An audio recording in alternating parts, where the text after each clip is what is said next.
Hey everybody, this is chapter 13 of Mario Tronti's Marx. I feel like I always fuck up the title. Marx, Labor, Power, Working Class. Jesus Christ. I just want you to know that I'm really dumb.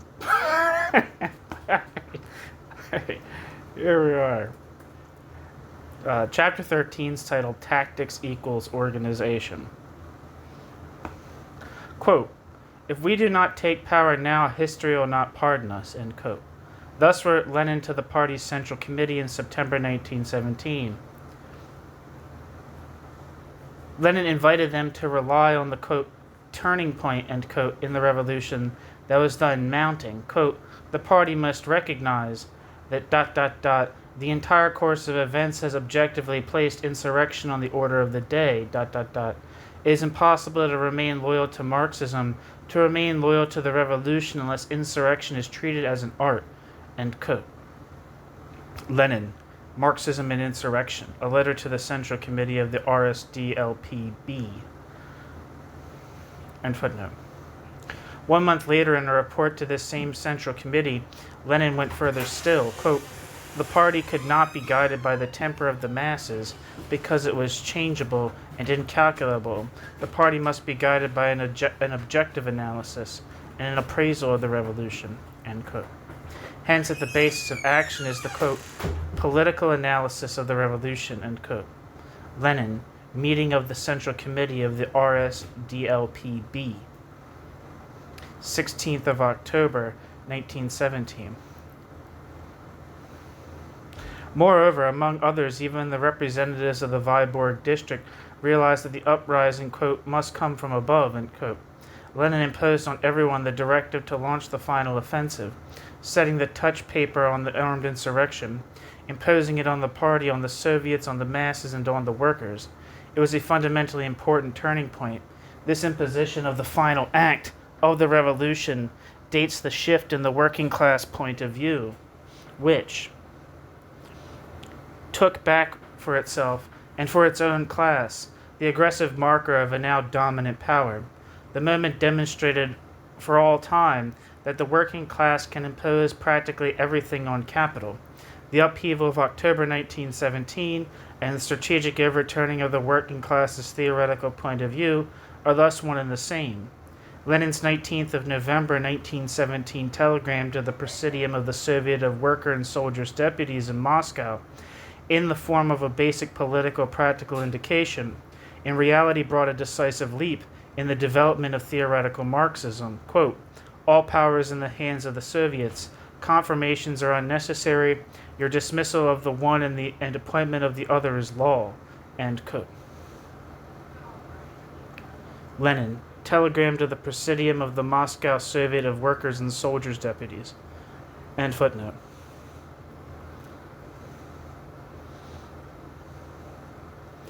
On this basis, the collapse of the institutions of capital's power presented itself as anything but a historical strategy, instead becoming, as it had to, a piece of comedy, behind which it was possible to make out the mocking collective laughter of a working-class audience.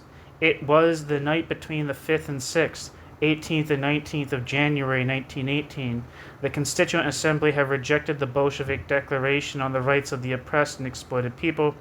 A sailor named Zheleznyakov entered and announced to President Chernov that he had received the order, seemingly directly from Lenin, to put an end to the session, quote, "because the guard is tired," end quote. So it is not enough to say the working class point of view was completed with Lenin. No, with Lenin, the working class point of view is overturned, in the sense that tactics always overturn strategies, precisely in order to apply them, and in that sense, at a certain point, the party must impose on the class what the class itself is. Lenin and the laws of tactics are one and the same, which is to say, the laws of the working class movement took the place of the law. The law, as mentioned in Marx. The law, indeed, is pure strategy, but not because Marx somehow set out in search of the law of movement of capital. Indeed, we have demonstrated that this law is always evident in reality as a working class articulation of capitalist society. Laws in the plural mark only the working class's conquest. in the world of tactics, of a developed readiness to defeat the capitalist politically on the terrain of practice.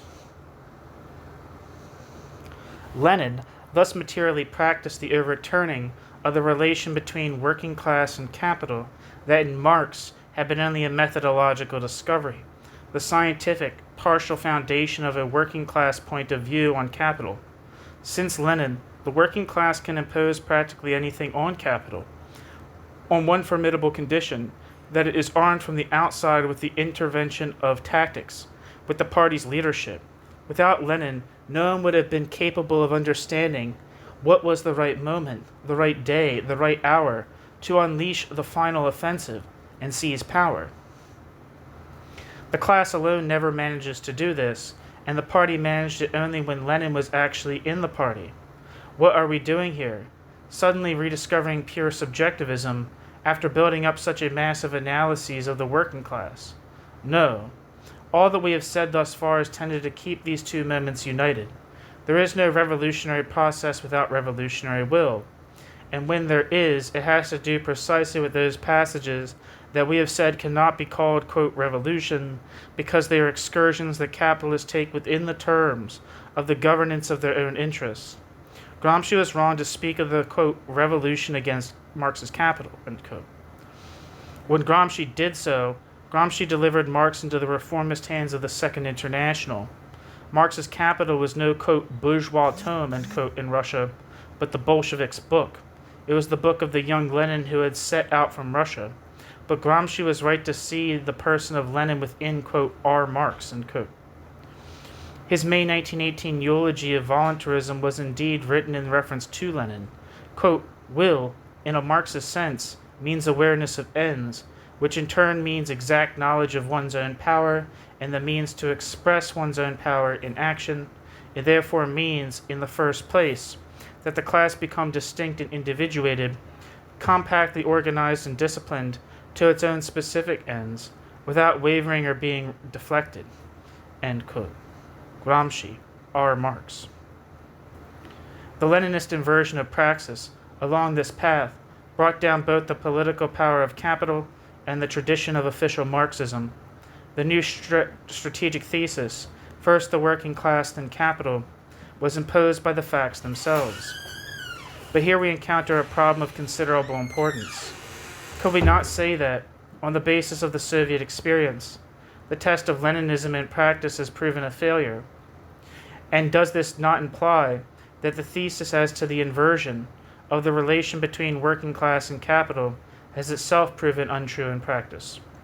Let's go back and say that research on these problems is still lagging far behind. A mass of concrete studies should first set out the terrain for a definitive solution.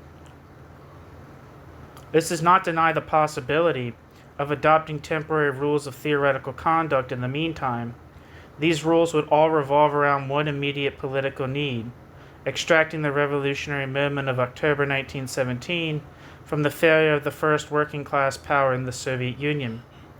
We ought to, as far as the historical record allows, unravel the great political contradiction between the Leninist revolution and the building of socialism, between the revolutionary political process and the economic management of society. At this level, as usual, Lenin's strategy was not expressed in full. Lenin always and only expressed Lenin's self through tactical moves. It is by connecting all his political turns to one another in their perfect continuity, and it becomes possible to reconstruct the formidable long-term vision that guided Lenin. It is clear that when Lenin stepped back and introduced the new economic policy, when Lenin kick-started the economic mechanism by capitalist means, Lenin conceived all of this as a temporary tactical retreat, which it would be necessary to violently settle accounts with which it would be necessary to violently settle accounts immediately afterward. Yet, at the foundation of Lenin's program, there had to be something more: the idea of a capitalist management of the economic machine under the conscious political guidance of the workers' state. And all this for a sizable historical period, without the mystifications of, quote, actually existing socialism, end quote. Or, in other words, without the compulsion for the working class to manage capital. Here, too, the expected course of events had to be inverted. It was necessary to use the force of the power that had been conquered to bend economic development to serve as a crude instrument of the demands of the working class's political growth. The workers' state, with the workers' state's party, first of all had to directly manage this growth, only secondarily checking that the general social interest was always effectively subordinated to it. The resumption of the revolution thus remained the order of the day. A chain of revolutionary leaps, with the active intervention of the working class mass, should continually correct the many and inevitable deviations from the line.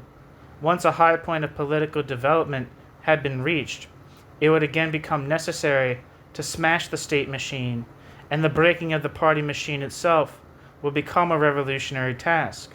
From this would result the final recovery of a directly working class mass associated management of the whole new society. Workers around the world Workers around the world would have put their heads together and defended in the workers' own countries not the homeland of socialism, but a revolutionary process in actu. This would not have demanded that they sacrifice their own struggles, but that they relaunched their own struggles upon every turning point, upon every leap forward in this process. It would thus have united, concentrated, and guided the international development of the class struggle. Far from being abandoned, the revolution in Europe would have been proposed anew at each fresh, higher level reached in the unfolding of the revolutionary process in Russia. It is not important to know how far the strategic design existed in full in Lenin's head. We can admit easily enough that with this we are already going beyond Lenin, and that is only right. The development of Leninism is the immediate program of working class science. Yet when we seek a practical Leninist test of the strategic overturning of the relation between capital and the working class, we need to seek it in the right way, on the terrain of tactics, and thus, at the moment of the Treaty of Brest-Litovsk, when Lenin imposed peace all by himself in order to save the revolution, the new strategy did not collapse, but proceeded in the only way that was then possible, tactically inverted into its opposite, and concretely applied precisely in this way. This is a difficult art, in which we should train ourselves at length in coming years in order to become its virtuoso interpreters. Tactics and strategy must be united in our minds, while at the level of things, in fact, we must take care to keep them divided, and as circumstances demand, in mutual contradiction. The error of all the leftist positions in the history of the workers' movement is that they did not take account of this. It is an unpardonable error. The intellectual illusion of a, quote, scientific politics, end quote, is the shortest path to practical defeat for the working class. They should align with the opposite principle, for what is right theoretically may be mistaken politically. Theory is one-sided, and foresight, and thus knowledge, even if one-sided, of the process's objective tendency. Politics is the will to invert this process, and thus is a global rejection of objectivity. It is subjective action, so that this objectivity is blocked and unable to triumph. Theory is anticipation. Politics is intervention, and it must intervene not into what is expected, but into what precedes it. Here lies the need for the twists and turns of tactics. In this sense, theory and politics always contradict one another. Theory and politics' identity and non-contradiction is the same thing as opportunism, reformism, passive obedience to the objective tendency known and grasped only through science, which then takes up in an unconscious working class mediation of the capitalist point of view. Which then ends up in an unconscious working class mediation of the capitalist point of view. Working class science, conceived as if working class science itself were immediately class struggle. In other words, if it is not divided from the practical moment and subordinated to the practical moment, if it wants to fulfill all the tasks of politics, risks functioning only as a science. Yet as science alone, Working class science is nothing other than the theoretical articulation that capital needs in order to construct capital's own point of view. Hence the practical danger detected with such concern by those who devote themselves to developing theory on the working class side. This danger involves handing the weapons of knowledge proper to one's own camp over to the class enemy without at the same time managing to provide weapons of another kind, of struggle, of organization, to the class in whose ranks one fights. So a refusal to study the working class is not enough. It is necessary to proceed to organize the struggle. And this in order to,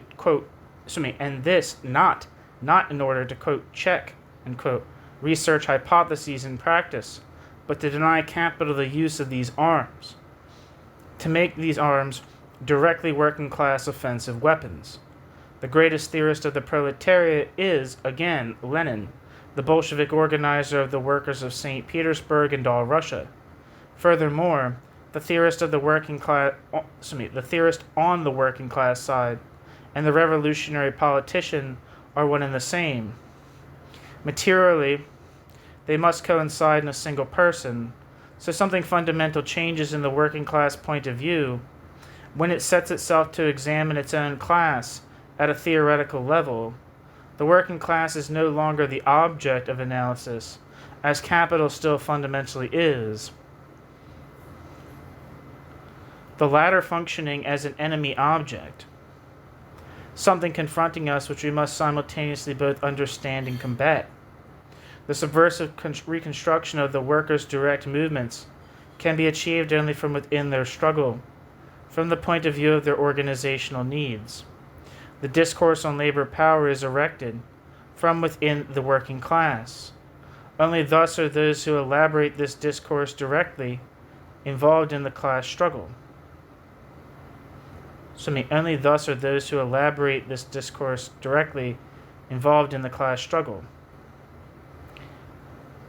A sort of, indeterminacy principle, grasps working class science when working class science unfolds at the social level. To look at society from the working class point of view, upsets not only social science in general, but likewise one's particular consciousness of one's own class. There falls away not only a certain determinism in the development of the object, but also the subjective pretension to make the working class point of view a, exact science, The tactical integration of research that we first found in Marx thus returns to the foreground. But what, in Marx's case, amounted to a conscious use of some of the subjective results of bourgeois science is for us, today, a continual and relentless critique of all the findings at which we have arrived.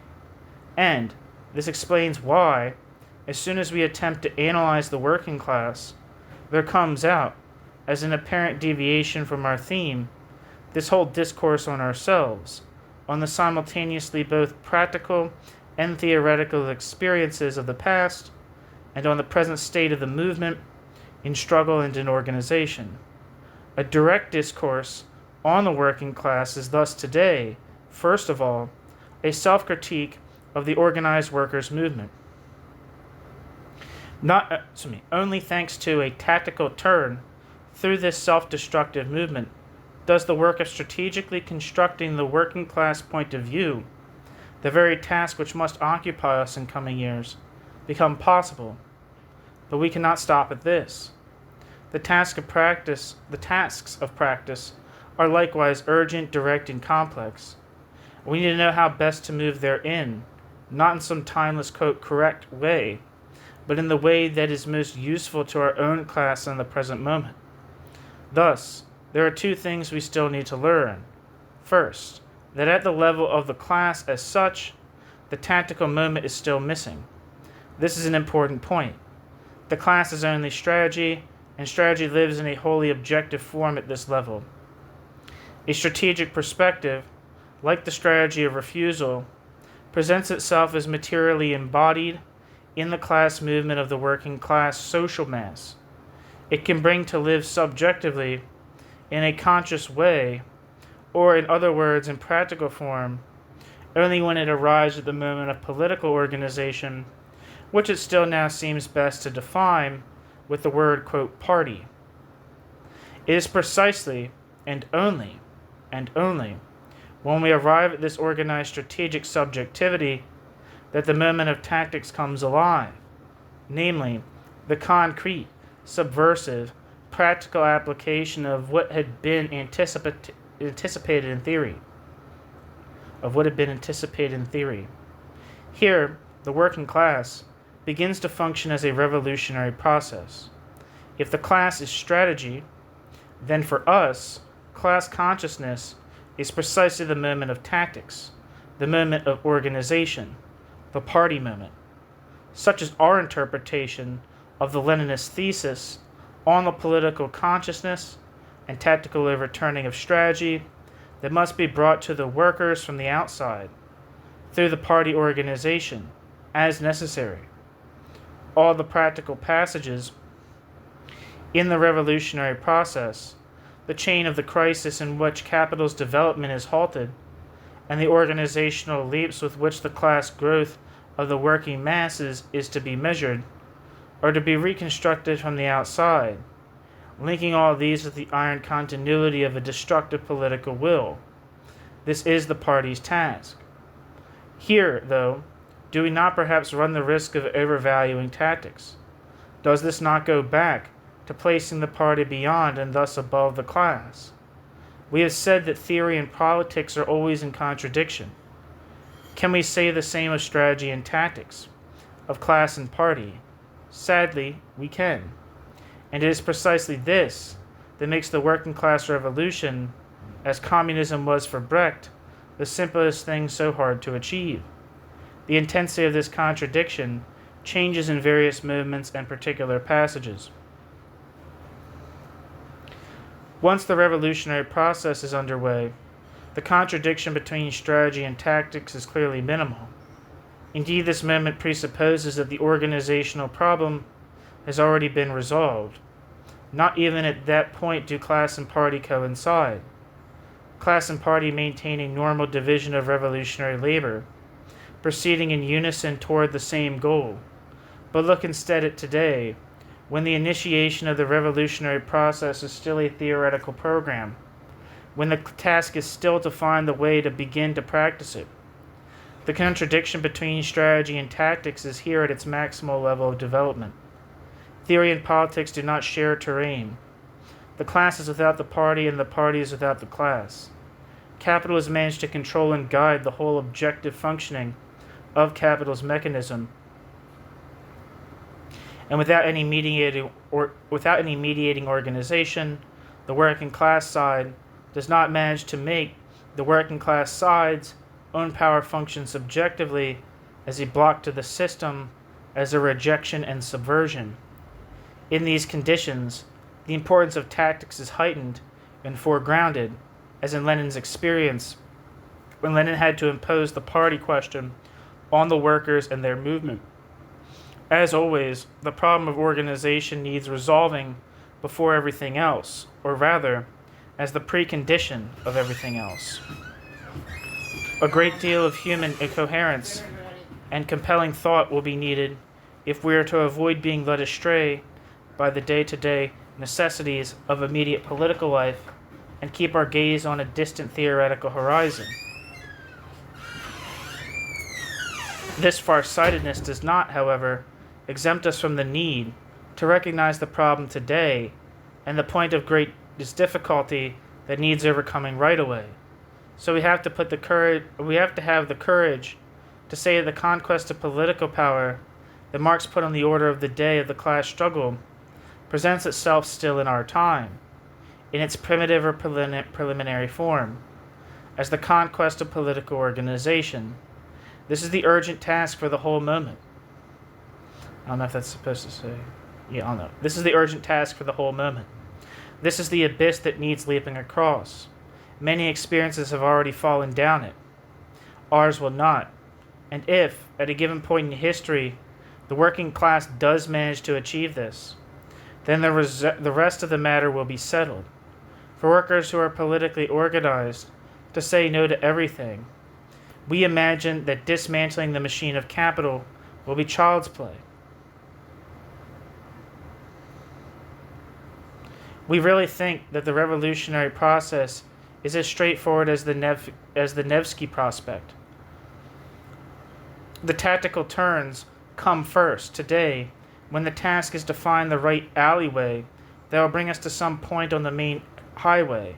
To do this, we first need to skillfully chart our way. Thus, theoretical research into the concepts of labor power, and the working class itself simply becomes an exercise along the path of the practical discovery of the means of achieving organization. The tactic of research flips into research as tactic. Almost all the political turning points imposed by the practice of struggle lie therein. The working class point of view does not prefigure the future or recount the past, but only contributes to the destruction of the present. Working class science is but a means for the organization of this destruction, and that's just fine. Thank you for listening. That was chapter 13 of Marx Labor Power Working Class by Mario Tronti. Thank you for listening.